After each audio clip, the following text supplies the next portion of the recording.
You've seen this painting 1,000 times. It's been mocked, memed, and parodied everywhere from The Simpsons to Mr. Bean. But what if I told you that Whistler's mother was almost never painted, was rejected by the most prestigious art exhibition in the world, and contains a secret message that most people completely miss? Let's dive into the shocking story behind one of America's most famous paintings. Welcome back. Today we're uncovering the incredible true story of James McNeill Whistler's Arrangement in Gray and Black No. 1.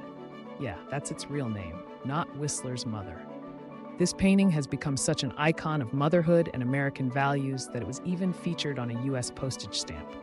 But the reality behind its creation is far more complex and fascinating than you might think. Picture this. It's 1871 in London. James Whistler, already a controversial artist, is preparing for what he hopes will be his breakthrough painting. He's arranged for a professional model to pose for a full-length portrait. Everything's set up, the canvas is ready, and then the model doesn't show up.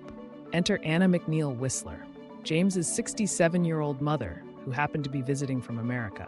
Now, Anna was not your typical artist's model. She was a devoutly religious Presbyterian who believed that posing for paintings was somewhat improper. But her son needed help, and being the supportive mother she was, she reluctantly agreed. But here's the thing. Anna couldn't stand for long periods due to her age and health. So instead of the standing portrait Whistler had planned, she had to sit. This accident created one of the most iconic seated portraits in art history. What's remarkable is how Whistler turned this limitation into pure genius. Look at the composition. It's almost mathematical in its precision. The right angles, the horizontal and vertical lines, the way her profile creates a perfect silhouette against that stark wall. Now, let's talk about why this painting was so controversial. In 1871, the art world was all about drama, emotion, and storytelling. Paintings were supposed to tell you something, a biblical scene, a historical moment, a romantic tale. Whistler said, forget all that. He believed art should be like music, pure, abstract, about beauty and harmony rather than narrative. That's why he called it Arrangement in Gray and Black No. 1. He wanted people to see it as a study in color and form, not just a portrait of his mom. Look at this mastery of tone.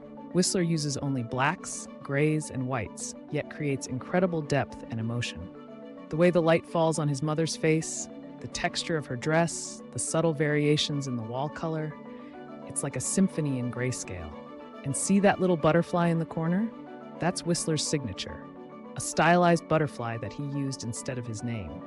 Even his signature was revolutionary. So Whistler finishes this masterpiece and submits it to the Royal Academy's summer exhibition, the most important art show in Britain. These were the people who decided what real art looked like. They rejected it. The critics called it not a painting at all and said it looked unfinished. They thought Whistler was being lazy or making fun of serious art. The painting was so controversial that it almost wasn't accepted anywhere. But then something amazing happened. A single member of the Royal Academy fought for it, and it was accepted by just one vote. One vote separated us from never seeing this masterpiece in a major exhibition. When it was finally displayed, the public was divided. Some visitors tried to attack it with umbrellas. Others stood in awe. There was no middle ground. You either loved it or hated it.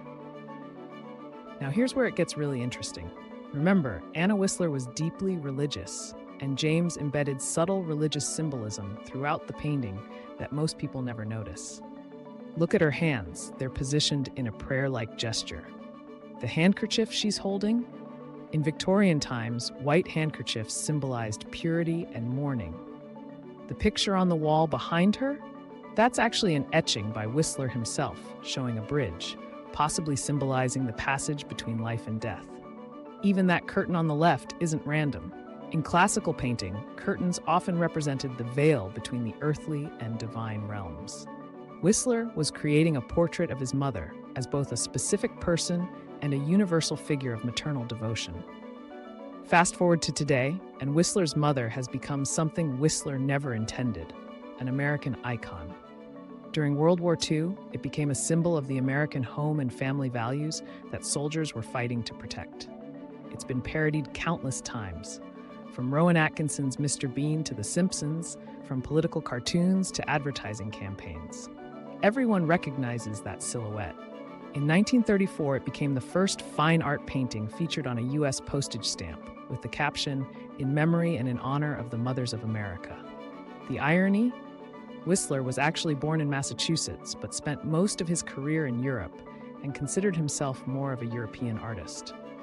Today, Arrangement in Gray and Black No. 1 hangs in the Musée d'Orsay in Paris, where millions of visitors see it each year. It's considered priceless, one of those paintings that's so culturally significant it could never be sold. What started as an accident, a missing model and an aging mother who couldn't stand, became one of the most recognizable paintings in the world. So the next time you see Whistler's Mother, whether it's the original, a parody, or a meme, remember, you're looking at a painting that revolutionized art, survived rejection, caused riots, and accidentally became an icon of American motherhood. Sometimes the greatest masterpieces happen not because of perfect planning, but because an artist knows how to turn limitations into genius. What's your favorite accidental masterpiece? Let me know in the comments below. And if you enjoyed uncovering the secrets behind famous art, hit that subscribe button and ring the notification bell. We've got so many more art mysteries to solve together. Thanks for watching, and I'll see you in the next masterpiece.